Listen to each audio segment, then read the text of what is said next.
Hi everybody, it's me, Julie, your traveling trivet and pampered chef consultant with your Throwback Thursday recipe of the week. This week, I am back to Feast Day Cakes from 1960. This is the one I read the Hush Puppies out of.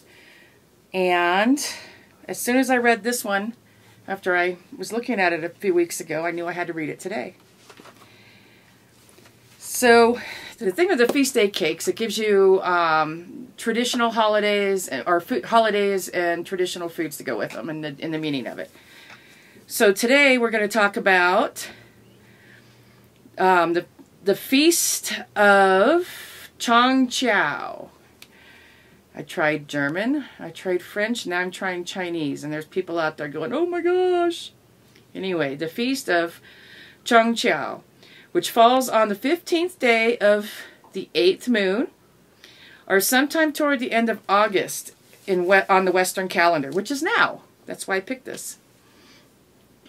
Is one of China's most joyous occasions. In ancient lunar calculation, Yüan-Hsiao comes at mid-autumn when the moon is full and the harvest ripe. The festival honors goddess Heng-O, I didn't look that one up. Heng, H-E-N-G-O, Heng-O, who rules the moon and the immortals who dwell there with her. Yüan-Hsiao, a night of magic, is dedicated to poetry and music. It is the custom to feast, pay debts, and give thanks for the harvest at this season. China is also so vast that festival celebrations vary from place to place. Everywhere legends about the moon are essentially the same, but the customs and even the dates differ according to locality, social position, and economic status. All the ceremonies center about the moon, which influences crops and harvests, and it is the traditional habitation of the gods. Heng-O, H-E-N-G-O, sorry I didn't look that up, lives in the moon with her white hare, H-A-R-E. Not like my C-A-T, Herbie, that's sitting on the floor over here. With her white hair. The hare supposedly sits beneath a cassia tree, where it eternally pounds out the elixir of life. The goddess and her companion dwell in a white jade palace, as pale and cool is the light of the harvest moon. Tradition says that flowers fall from the moon on the night of Yüan-Hsiao. Women who see blossoms will be blessed with children, men with wealth.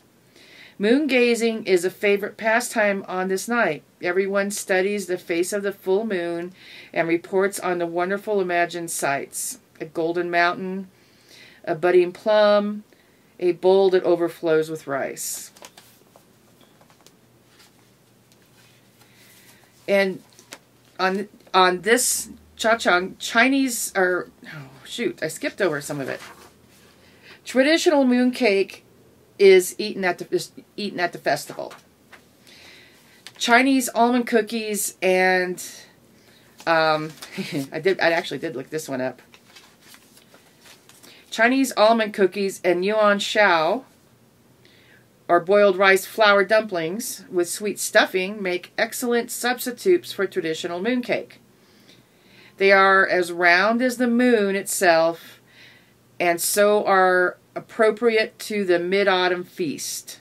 Both cakes and dumplings are delicious and may be served for any gala occasion.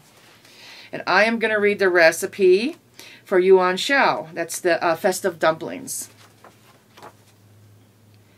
1/4 pound of sesame seeds, 1/4 pound of finely ground walnuts, 1/4 pound of finely ground almonds, 2 dozen watermelon seeds ground, and I didn't know you could eat those. 1 cup sugar, 2 tablespoons lard or vegetable shortening, and 1 pound of rice flour. Brown sesame seeds in a skillet for 1 to 2 minutes, then pound to powder. Mix all of the remaining ingredients except rice flour. Place in a paper bag and pound until fine enough to stick together when pressed with fingers. Form into small balls about 1/2 inch in diameter. Spread flour 1/8 inch deep on tray. Dip balls in water, then roll lightly back and forth in tray until no more flour will adhere.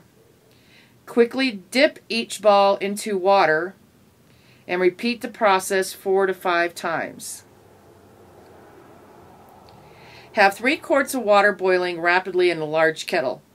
Drop in balls and boil 5 minutes. The balls will rise to the surface. Add 2 cups cold water and boil 2 to 3 minutes longer. Place balls in sauce dish and serve warm with a little bit of the starchy water.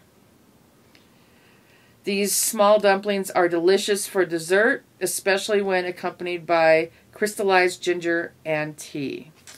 That actually sounds like a lot of work, but it sounds really good. So what do y'all think? Is that good, bad, or ugly? Good? Let's try to whip up a batch. Bad? No, that doesn't sound all that good. No, thank you. Or ugly. Send that back to 1960 because we're not eating it. And actually, this is probably a lot older than 1960, the recipe itself.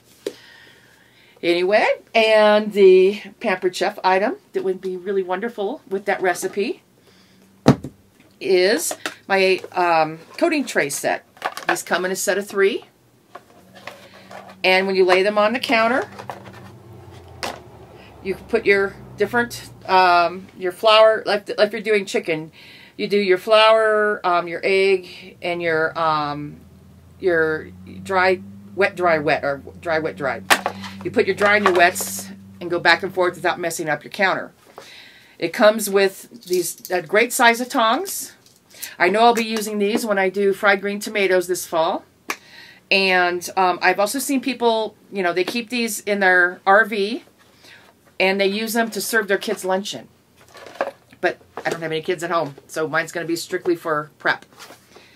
Anyway, you all have a good evening. And I will see you next week for another edition of Throwback Thursday. Y'all have a great night.